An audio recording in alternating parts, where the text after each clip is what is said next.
Hello everyone, welcome to Mr. G Finance. இன்னைக்கு நம்ம இந்த வீடியோவில் என்ன பார்க்குறோன்னு பார்த்தீங்கன்னா, நம்ம ஏஞ்சல் ஒன் ஆப்பில் நீங்கள் வந்து ஒரு மியூச்சுவல் ஃபண்ட்ஸில் எஸ்ஐபி பண்ணுறீங்க இல்லை ஒன் டைம் பண்ணியிருக்கீங்க அப்படின்னு சொல்லி வச்சுக்கலாம். சரியா? அதில் வந்து திடீர்னு நீங்கள் போட்ட அமௌண்ட்லேருந்து இன்னும் கொஞ்சம் அதிகமாக அமௌண்ட் வந்து ஆட் பண்ணணும் அப்படின்னா எப்படி பண்ணுறது அப்படின்னு சொல்லி தான் பார்க்குறோம். ஏன்னா திடீர்னு உங்கள்கிட்ட கொஞ்சம் எக்ஸ்ட்ரா பணம் இருக்குது, அதை வந்து ஆட் பண்ணணும்னு நினைக்கிறீங்க, இல்லை மார்க்கெட் கீழே விழுந்துருக்கு, இன்னும் கொஞ்சம் எக்ஸ்ட்ரா பணம் போடணும்னு நினச்சிங்க அப்படின்னா எப்படி போடுறதுன்னு பார்த்துடலாம். ஸோ நீங்கள் ஏஞ்சல் ஒன் ஆப் ஓப்பன் பண்ணால் அந்த மாதிரி ஹோம் பேஜில் இருப்பீங்க. ஓகேவா? கீழே பார்த்தீங்கன்னா மூணாவது ஆப்ஷன் இருக்கும், போர்ட்ஃபோலியோ அப்படின்னு சொல்லிட்டு. அந்த போர்ட்ஃபோலியோ போனீங்க அப்படின்னா ஓவர் வியூ இருக்கும், எக்விட்டி இருக்கும், மேலே மியூச்சுவல் ஃபண்ட்ஸ் இருக்கும். ஸோ மியூச்சுவல் ஃபண்ட்ஸ் வந்து போயிருங்க. ஸோ நீங்கள் எத்தனை எஸ்ஐபி போட்டிருக்கீங்க, எத்தனை மியூச்சுவல் ஃபண்ட்ஸ் இன்வெஸ்ட் பண்ணியிருக்கீங்களோ அந்த லிஸ்ட்டு இருக்கும். எந்த ஃபண்டில் வந்து பணத்தை அதிகப்படுத்தணுமோ அந்த ஃபண்டை வந்து நீங்கள் ஃபஸ்ட்டு கிளிக் பண்ணுங்கள்.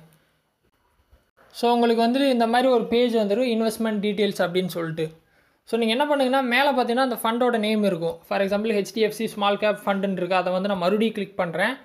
இப்போ பார்த்தீங்கன்னா ஃபண்ட் டீட்டெயில்ஸ் வந்துருச்சு. இந்த ஃபண்ட் டீட்டெயில்ஸ் பேஜில் பார்த்தீங்கன்னா நான் என்ன பண்ணணுன்னா, மறுபடியும் கீழே இன்வெஸ்ட் நவ் பட்டன் இருக்கும், இன்வெஸ்ட் நவ் கொடுக்குறேன். ஸோ இதில் பார்த்தீங்கன்னா மறுபடியும் கேட்குது எஸ்ஐபி பண்ணணுமா ஒன் டைம் பண்ணணுமா அப்படின்னு சொல்லி கேட்குது. நீங்கள் வந்து எக்ஸ்ட்ரா வந்து ஒரு டைம் பணம் கொஞ்சம் சேர்த்து போட போகிறீங்க அப்படிங்கிறது அது ஒன் டைம். ஏன்னா திடீர்னு கொஞ்சம் அமௌண்ட் சேர்த்துருக்கு, அதை போட போகிறீங்க அப்படிங்கிறப்போ அது வந்து எஸ்ஐபியில் வராது. ஏன்னா நீங்கள் ஆல்ரெடி எஸ்ஐபி பண்ணியிருப்பீங்க, இல்லை ஒன் டைம் பண்ணியிருப்பீங்க, அது வேறு விஷயம். இப்போ நம்ம என்ன போகிறோம்னா, எக்ஸ்ட்ரா அமௌண்ட்டை போடும்போது நம்ம ஒன் டைம் தான் கொடுக்க போகிறோம். ஒன் டைம் நீங்கள் வந்து கொடுத்துட்டு எவ்வளோ போட போகிறீங்க, 5000 10,000? ஸோ உங்கள்கிட்ட எவ்வளோ எக்ஸ்ட்ரா போடணுமோ அந்த அமௌண்ட்டை வந்து நீங்கள் அடிக்கணும். அடிச்சுட்டு அந்த அமௌண்ட்டை நீங்கள் வந்து பே பண்ணணும். ஸோ கீழே பார்த்தீங்கன்னா நீங்கள் ரெகுலராக யூஸ் பண்ணுறீங்க அப்படின்னா அந்த பேமெண்ட் மெத்தட் தான் இது ஆட்டோமேட்டிக்காக எடுத்துக்கும். பே கொடுத்தீங்க அப்படின்னா அந்த பேமெண்ட் ஆப் என்னவாக இருக்கோ அது ஓப்பன் ஆகும், அது வழியே நீங்கள் பேமெண்ட் பண்ணிடுங்க. ஸோ இப்போ எனக்கு பார்த்தீங்கன்னா கூகுள் பே ஓப்பன் ஆகுது. இப்போ நான் பணத்தை பே பண்ணிட்டேன் அப்படின்னா நான் அந்த எக்ஸ்ட்ரா அமௌண்ட்டை வந்து ஆட் பண்ணிட்டேன் அப்படிங்கிற அர்த்தம் தான். ஸோ இப்போ பார்த்தீங்கன்னா நான் அந்த அமௌண்ட் வந்து ஆட் பண்ணிட்டேன். ஓகேவா? இது வந்து இன்னும் ப்ராசஸ் ஆயிரும். ஸோ நான் அப்படியே பேக் வந்துக்கலாம். இப்போ பார்த்தீங்கன்னா லோட் ஆகுது. So one time order placed.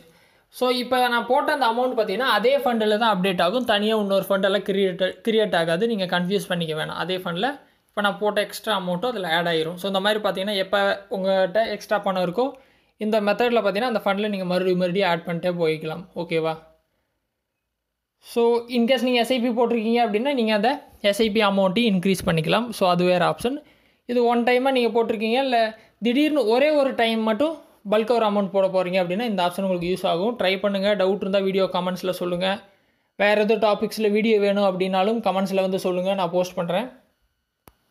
First time channel வந்தால் சப்ஸ்கிரைப் பண்ணி சப்போர்ட் பண்ணுங்கள். இன்னொரு யூஸ்ஃபுல்லான வீடியோவில் உங்களை நாளைக்கு சந்திக்கிறேன். நன்றி, வணக்கம்.